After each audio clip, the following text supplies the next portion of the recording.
study of the Quran, you always bring up about God praying to Muhammad. The same chapter, verse 43, it says that God is the one that places his prayers upon you and his angels also to bring you out. Okay, so who is God praying to?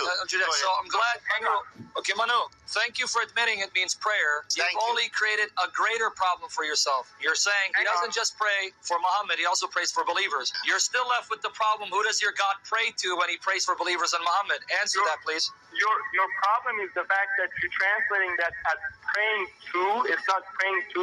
Manu, you're attacking straw man. Manu. No, hang on. Oh, no, you hang on. Manu, you did it again. I'm not going to let you get away with it. I didn't translate the word as praying to, so you're lying. I said that it means that Allah prays for or upon. Upon, yeah. My question is, when Allah prays for someone, he has to pray to someone. For example, if I said, I prayed for Pastor Joseph, that statement implies that I'm praying to someone when I pray for Pastor Joseph. So when your God and angels pray for Muhammad, who do they pray to?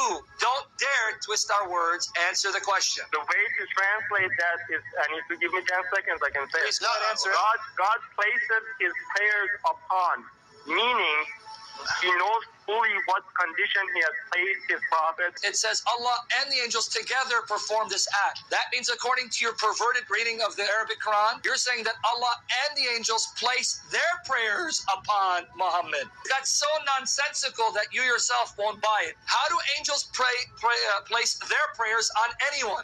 Answer that. Don't avoid the answer. Answer the question, how do angels place their prayers on anyone? Please answer that. Okay, the angels pray to God. Did you catch it? Yes, angels pray to God, and God prays to himself, puts his prayers Okay, thank you. Let me repeat the answer of Manu for the audience. Yeah. Folks, you just heard a Muslim say, Allah prays to himself. Angels pray to God. That's exactly what we wanted you to admit. So thank you for helping our case, because now the argument that Muslims use against Jesus will now be turned against you. Muslims say, how can Jesus be God if he prays? Who is he praying to? To himself? You just heard. I want the audience to hear a Quran-only Muslim admit his God prays to himself. In other words, basically, since prayer is worship, Allah worships himself. That's a schizophrenic deity. I think so. Unless, of course, you had a doctrine of the Trinity, and then that would explain things. Exactly. Jesus is not the Father. So you can pray to the Father without this meaning it's a schizophrenic deity. But thank you, Manu, for bringing it up. We really appreciate you confirming our point. Glory to Jesus Christ. One more point, quick point I can make. Quickly. The chapter 46 that you brought up about Prophet Muhammad not knowing what's going to be happening to him. Yeah. Another part of the Quran, God promises him that the al-akhirat, hereafter, is going to be better for him than this world. All right, so which one is it? Which one is it, man? So what that meant is that Prophet Muhammad was saying he doesn't know how he's going to end up in this life, meaning in this life he's not going to know what kind of ordeals or what kind of faith he's going to have. That it's not an open-ended till eternity. God tells him that the next world is going to be better for him than this world. So that's the context. You have a problem. You just ended up proving that there are contradictions in the Quran. If Allah promised Muhammad that his situation will be better in the next world, why in the world are you praying for his peace? You just ended up proving your Quran is full of irreconcilable contradictions. Now explain to me, Manu, if that passage is true, that his condition will be better in the Akhirah, then that means he's already in a state of peace, which goes back to my point. If he's in a state of peace, why in the world are you praying for him? We pray for him because of the mission that God entrusted him in. That mission is over. It's over. Why are you praying for him? We're thankful for the acts that he committed and sacrifices that he made. Show me that in 3356. Show me that in 3356, your prayers is simply thanking God for Muhammad. So what you're basically saying, notice the problem you just created for yourself. I want the audience to hear this. 3356 says, Allah and his angels pray upon Muhammad. You who believe also pray for him. Notice how I interpret it. I want everyone to hear it. That means we are thankful to God for his mission. You know what that means? Consistency demands that if that's what it means for Muslims to pray, that means Allah is thanking himself for the mission of Muhammad. So when Allah prays, he goes, oh, thank you, Allah, for the mission of Muhammad, because that's what prayers mean in 3356. Manu, do yourself a favor, man. Give it up. Turn to Jesus, your only hope of salvation, because you're fighting a losing battle. Jesus Christ is Lord, and may He deliver you from these lies and deceptions and grant you the grace leading unto life. Because I don't want to miss the point you mentioned about chapter 33, verse number 56. The one it says, "Inna Allah wa malaikatahu yusalluna ala nabi," that Allah and the angels they pray on Muhammad. Yep. The Muslim when you translate the word yusalluna as or to pray, sorry, actually the verse is proving that it's false. Why? Because the angels and Allah they are doing the same act. Exactly. An angel cannot give a blessing except God is giving blessing. So and Allah and the angels are doing one word. It is yusallun. Yeah. It's not the angels taking blessing from God and giving it to Muhammad. No, it's Allah and the angels both are doing salah. Everybody knows salah is prayer. Yes. Because the Muslims are in trouble with this word is fully. So what to do? They try to make it like it is a blessing because here we have a problem. How Allah is God, but He is a praying. The Muslims they said Jesus is praying to His Father. How He can be God? Yeah. You know, Allah praying to His prophet. How can He be God? Exactly. Who's He pray to? Exactly. Yeah. And not only that, you know, the verse saying Allah is ordering the believers to do sallu ala nabi, which means you pray on Him too. So now if the believers are going to bless Him too, it means the believers are God.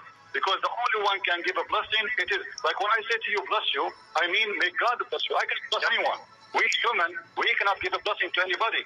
When we say bless you, I mean, may God bless you, because a blessing is only coming from God. The verse is clearly, Ya ayyuha alladhina amanu, sallu alayhi wa sallimu taslima. Oh, do you believe?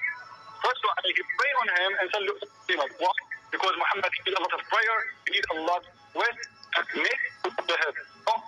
It's not true that you would have. CP, there's a quick question. We need some clarification. You're a native Arabic speaker.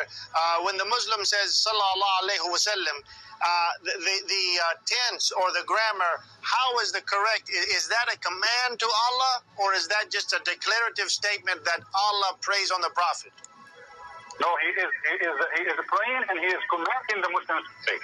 He is praying. It's a description that he prays and then he commands Muslims to pray. Yeah. And he is commanding the angels to pray. Actually, if you go to Ibn Kathir in the English translation, which by the way is a fast translation, and brothers mentioned people should read the translation. Because I want to say that the English translation of Ibn Kathir is not even 20% of Ibn Kathir, the real book. Yeah. It's not even 20%. More than 80% of the real book of Ibn Kathir is gone, disappeared. It's not the English translation. But even though, if you go to the English translation, in that you will see that the salah of the angels is the angels asking for forgiveness. And this is very funny, because why angels will ask for forgiveness? You know, very funny and very weird. You know, angels asking for forgiveness mean that the angels are sinners and asking for forgiveness for who? For Muhammad? That will not make sense, because if Allah already in the Quran, remember in Allah is قد غفر لك ما تقدم وما تأخر من ذنوب. We forgive you the past sin and the coming sin. So why they are praying to forgive Muhammad sin if his sin is already forgiven? It does not make it's false. So this is another mistake in the Quran, proving Muhammad to be a false prophet. One more thing, I don't want to take long with you guys, because I know you guys have many people that want to call. Don't forget that Muhammad is God. And the proof of that, as an example, Muhammad, he can abrogate Quran by a word from him, which means Muhammad, as an example, where it's speaking about muta, where we can find a verse is abrogating that verse, it doesn't exist, was the hadith of Muhammad. Abrogating the Quran, which means Muhammad can delete even Quran by a word from him, which means his word is more valid and more strong than the word of God. Thank you, CP. You've been breaking up a little bit, but we got that point. It's a very strong one. Thank you, dear brother.